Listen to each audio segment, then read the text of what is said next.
Hello students, আমি তোমাদের প্রিয় নীতিশ স্যার জ্ঞানজ্যোতি কোচিং সেন্টারের পক্ষ থেকে তোমাদের প্রত্যেককে জানাই আরো একবার স্বাগত।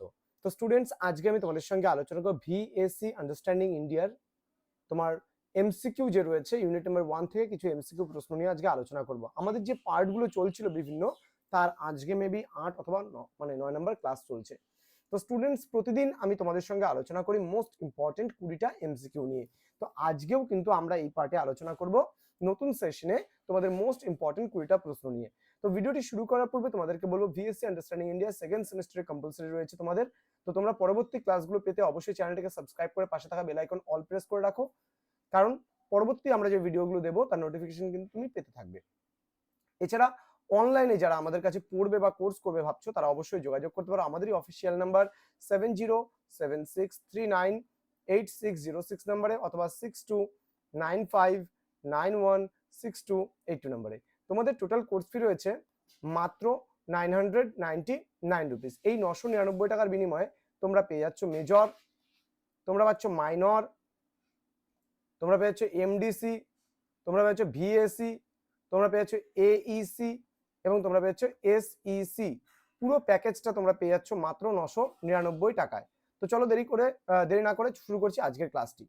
প্রথমত তোমাদের যে প্রথম প্রশ্ন, শিবালিক সিস্টেমে ভূমিভাগ কি কি খনিজ দিয়ে গঠিত হয়?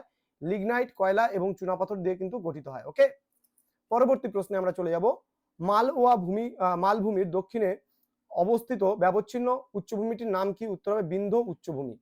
পরবর্তী প্রশ্ন, ভারতের দ্বিতীয় উচ্চতম মোটর চলাচলকারী গিরিপথের নাম কি? উত্তর হবে থাংলা গিরিপথ। ওকে, পরবর্তী প্রশ্ন, মহারাষ্ট্রের নাসিক শহরটি কোন নদীর তীরে গড়ে উঠেছে? সঠিক উত্তর হবে গোদাবরী নদীর তীরে। পদ্মা ও যমুনার মিলিত প্রবাহ কি নামে পরিচিত? সঠিক উত্তর হবে মেঘনা নামে পরিচিত। পরবর্তী প্রশ্ন, ভারতের প্রাথমিক ক্ষেত্রে নিযুক্ত জনসংখ্যার হার কত? 45%। ওকে, 2011 সালে ভারতের মিজোরাম রাজ্যে শিশু লিঙ্গ অনুপাত কত ছিল? 1000:971। পরবর্তী প্রশ্ন, ভারতে যে রাজ্যে জনসংখ্যা বৃদ্ধির হার সবচেয়ে কম সেটা কোন রাজ্য? সঠিক উত্তর হবে কেরলে। পরবর্তী প্রশ্ন, 1971 সালে জেলেনস্কি পরিব্রাজন সম্পর্কে যে তত্ত্ব দিয়েছিল তা কি নামে পরিচিত? মোবিলিটি ট্রানজিশন মডেল নামে কিন্তু পরিচিত। ওকে, পরবর্তী প্রশ্ন আমাদের চলে আসবে, পশ্চিমবঙ্গের কোন জেলায় 2001 থেকে 2011 সালে জনসংখ্যা বৃদ্ধির পরিমাণ কম ছিল?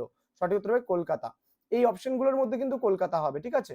পরবর্তী প্রশ্ন, পশ্চিমবঙ্গের যে জেলায় 2001 থেকে 2011 সালে জনসংখ্যা বৃদ্ধির পরিমাণ সব থেকে বেশি ছিল সেটা হলো উত্তর দিনাজপুর। এই অপশনগুলোর মধ্যে বলছে, হরিয়ানার বিখ্যাত সুরজ কুণ্ড মেলা প্রতি বছর কোন মাসে অনুষ্ঠিত হয়? সঠিক উত্তর হবে ফেব্রুয়ারি মাসে কিন্তু অনুষ্ঠিত হয়। পরবর্তী প্রশ্ন, অরুণাচল প্রদেশের বিখ্যাত উৎসব কি নামে পরিচিত? সঠিক উত্তর হবে লোসার নামে পরিচিত।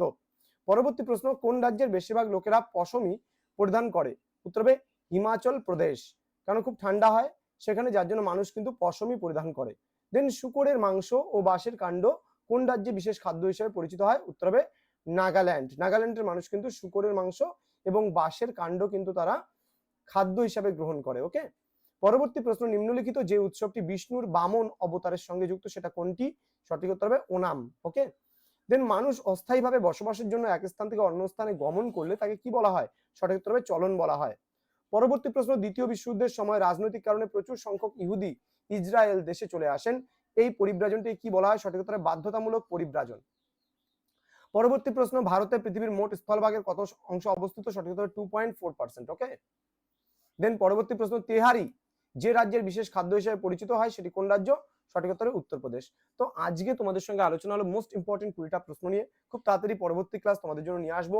তোমরা জ্ঞানজ্যোতি কোচিং সেন্টার অফিসিয়াল ইউটিউব চ্যানেলটিকে অবশ্যই সাবস্ক্রাইব করে পাশে থাকা বেল আইকন অল প্রেস করে দাও, যাতে নেক্সট টাইম থেকে কোনো ভিডিও আপলোড করলে তার নোটিফিকেশন তুমি সবার আগে পেতে পারো। তোমাদের উজ্জ্বল ভবিষ্যৎ গড়ে তুলবো আমরা, এটাই আমাদের মূল প্রতিশ্রুতি। তো স্টুডেন্টস, অনলাইনে কোর্স করতে চাইলে অবশ্যই যোগাযোগ করো। আমাদের অফিসিয়াল নাম্বার 6295916282 এবং 7076398606 নম্বরে। দেখা হচ্ছে খুব তাড়াতাড়ি পরবর্তী ক্লাস নিয়ে। তোমরা প্রত্যেকে ভালো থেকো, সুস্থ থেকো। Thank you so much. Thanks for watching. After all, thank you.